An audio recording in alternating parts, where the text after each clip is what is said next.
an ancient army of warriors has been quietly conquering the world.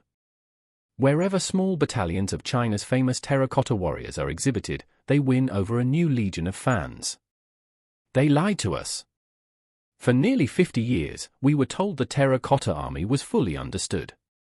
A masterpiece of funerary art, a silent legion guarding an emperor's tomb, nothing more. But in early 2025, deep beneath the ancient soil of Pit No. 2, something surfaced that archaeologists weren't prepared for.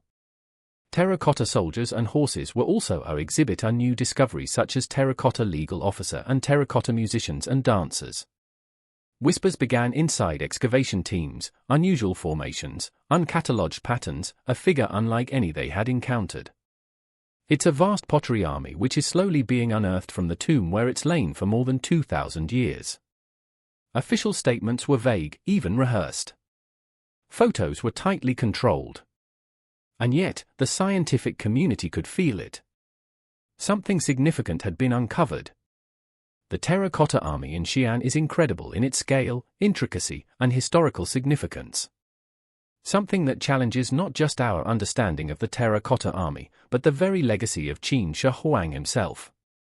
What was discovered beneath the dust and silence of Xi'an was never meant to be found. And now that it has, the question is no longer what we know about China's first emperor, but what's been hidden from us all along. Historical context. The terracotta army. Long before modern China emerged from centuries of dynastic cycles, civil wars, and revolutionary upheavals, a single man laid the foundation of what would become one of the most enduring civilizations in human history. His name was Yingveng. And in 221 BCE, after a relentless campaign of conquest and consolidation, he proclaimed himself Qin Shi Huang, the first emperor of China. In doing so, he ushered in a new era, one where for the first time, the fragmented warring states were brought under a single rule with a standardized system of laws, currency, writing, and infrastructure. But Qin Shi Huang's ambitions extended far beyond political unification. He wanted something far greater. He wanted immortality. The emperor was obsessed with conquering death. He summoned court magicians and alchemists to seek out the fabled elixir of life, dispatched fleets to mythical lands in search of gods, and built massive structures to appease the heavens. His court became a center for occult experimentation and mystical rituals. Yet, even as he pursued physical immortality, he was also preparing a far more material and enduring solution, a vast subterranean kingdom, built to mirror his imperial court and ensure his dominion in the afterlife. If he could not escape death, he would rule it. Hidden beneath a hill in what is now Linton district in Xianshan province, Qin Shi Huang ordered the construction of a necropolis so immense and secretive that even today large portions of it remain unexcavated. The heart of this complex is said to be a burial chamber surrounded by flowing rivers of mercury, guarded by deadly traps and protected from looters by layers of earth and silence. But what the emperor left to stand watch over his eternal rest is what has truly captivated the world. The Terracotta Army.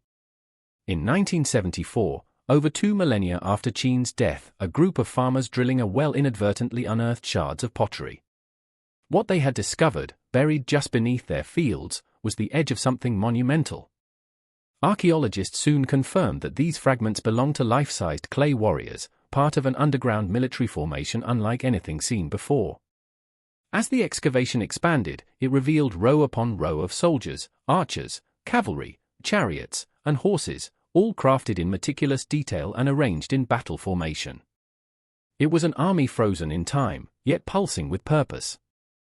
The Terracotta Army, now one of the most iconic archaeological discoveries of the 20th century, comprises an estimated 8,000 soldiers, 130 chariots, and over 600 horses, along with officials, acrobats, musicians, and even strong men. Each figure is unique. No two faces are alike. Sculpted from local clay and once painted in vibrant colors, their armor, hairstyles, and postures reveal a precise hierarchy of roles and ranks. Some warriors bear commanding expressions, others wear calm determination. Their hands once held real weapons, bronze swords, crossbows, and spears, many of which remain sharp to this day. The scale is staggering, but the craftsmanship and realism are what continue to astonish historians and scientists alike 50 years later. 3 primary pits have been unearthed to date, each offering insight into the organization and symbolism of the Emperor's eternal forces. Pit number 1, the largest and most famous, holds columns of infantry and chariots, suggesting a powerful frontal assault formation. Pit number 3, smaller and more enclosed, is believed to represent a command center with a group of high-ranking officers standing around a chariot. But it is pit number 2, partially excavated and often overlooked, that holds the greatest strategic diversity. It contains kneeling and standing archers, elite cavalry, armored units, and chariots arranged with what appears to be tactical precision. A suggestion that this was a specialized unit, not just symbolic, but meant to function in a military sense, even in the afterlife. What scholars have come to realize over the last 5 decades is that the Terracotta Army was not merely ceremonial. It was a militarized vision of eternity. Qin Shi Huang did not just wish to be remembered. He intended to remain in control, in command, and in absolute authority, even beyond the grave. The mausoleum was not just a tomb. It was a replica of his empire. A ghostly domain staffed by an eternal bureaucracy guarded by clay soldiers who would never age, rebel, or disobey. For decades, it was believed that the full scope of the Terracotta Army had been understood. But archaeology, like history, is never complete. As recent discoveries like the 2025 unearthing of a rare figure in Pit 2 remind us, the tomb still holds mysteries that challenge long-accepted narratives. Beneath the carefully carved lines of armor and the silent expressions of clay lie deeper truths about power, legacy, fear, and the human desire to outlast time itself. The Terracotta Army has always been a monument to Qin's obsession with order and permanence. But perhaps what it conceals is just as profound as what it reveals. Focus on pit number 2, function and excavation history. While pit number 1 often commands the most attention due to its sheer scale and dramatic visual impact, it is pit number 2 that has gradually emerged as the most intellectually compelling and strategically revealing of the 3 main excavation sites in the Terracotta Army complex.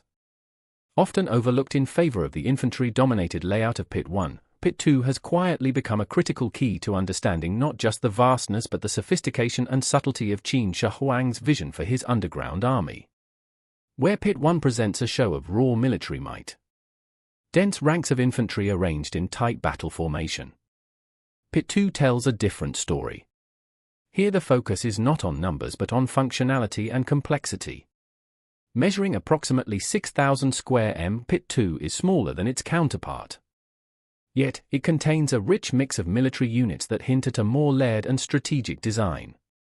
Within its bounds lie kneeling and standing archers, cavalrymen mounted on saddled horses, armored infantry, and a number of 4-horse war chariots, all arranged in groupings that suggest specific battlefield purposes.